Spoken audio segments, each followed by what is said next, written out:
Oh, I just want to say, Baba, oh, I just want to say, Lord, I just want to say, I want to say, Baba, oh,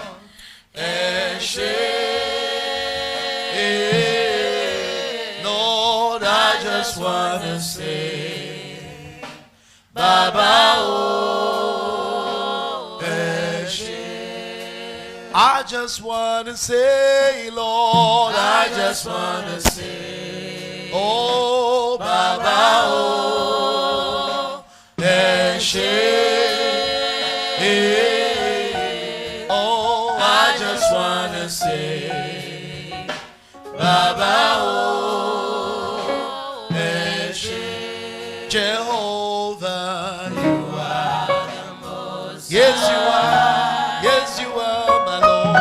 You are the most high God. My Lord Jehovah. You are the most high. Jehovah, you are the most high. You're the Lion of Judah, my Lord. You are the most high. You're the King of Kings, I give you praise. You're the Ancient of Days, I love you, Lord. You're the lifter of my head, I give you praise. You're the Lord of my life, I love you, Jesus. Oh, Jehovah. Yeah, Jehovah. Jehovah. Yes, Jehovah. Oh, Jehovah. I lift your name on high.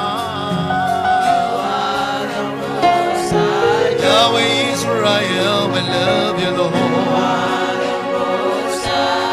Oh, Jehovah.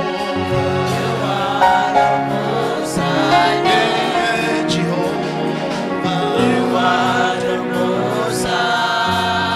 Jehovah.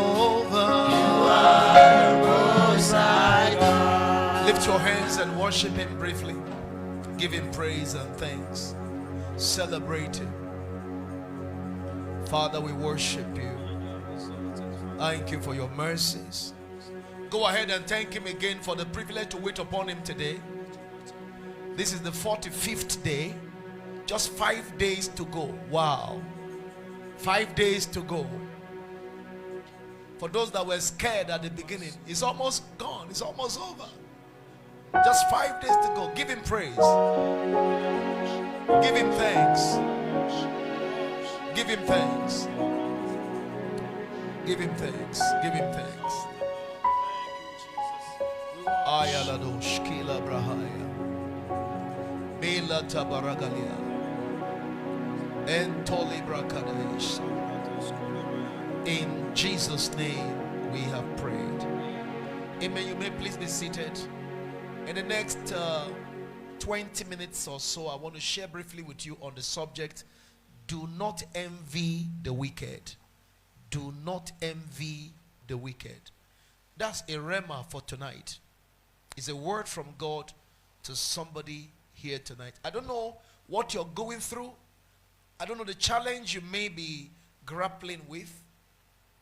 I don't know the temptation that is coming your way now.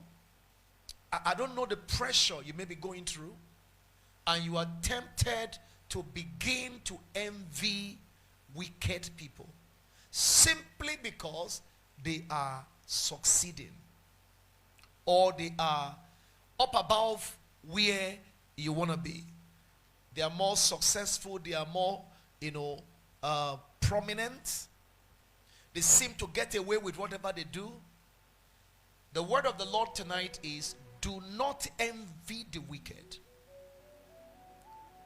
I hear the Lord saying to me to tell the church, those who know the end of the wicked, do not envy them. those who know the destiny of the wicked don't envy the wicked. There is nothing the wicked have that should make you to envy them. Now the Bible tells us in the book of Proverbs chapter 3 verse 31 to 33. Proverbs 3, 31 to 33. Envy thou not the oppressor, and choose none of his ways. Choose none of his ways. For the froward is abomination to the Lord, but in secret is with the righteous. He said the curse of the Lord is in the house of the wicked. You may not see it, oh, you may not know it. You have no idea how sleepless he is, how restless he is, what he has to go through every day to be able to stay where he is, the price he pays to be able to make the money he's making. Somebody sent me a video about a young man that ran mad on the street. I don't know which of the streets or which of the cities in Nigeria, but he just ran mad, parked his car, exotic car, middle of the road, left his girlfriend in the car, whether it's his wife or girlfriend, nobody knows, and was screaming, "Leave me alone, leave me alone, take your money, take your car, I don't want any more. Now by force, take it and leave me alone." But it was too late, because he traded away his soul for the wealth, and they have taken the soul.